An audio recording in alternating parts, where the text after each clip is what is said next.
Selfie Saleheen की नमाज। एक मर्तबा एक बहुत नेक शख्स नमाज पढ़ रहे थे तो अचानक ही उनके पाँव पर बिच्छू काट गया।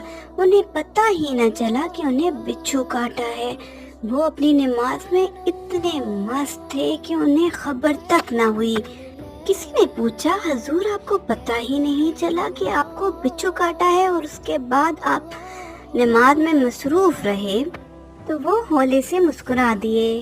तो उन्होंने फरमाया कि हम दुनिया को मस्जिद से बाहर ऐसे ही उतार के फेंक जाते हैं जैसे कि तुम लोग जूते उतार कर जाते हो।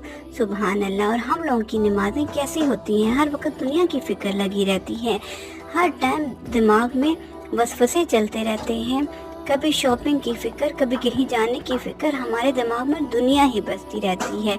क्या नमाज थी सल्फ़े सालेहीन की। अल्लाह ताला हमें भी ऐसा नमाजी बनाया, आमीन।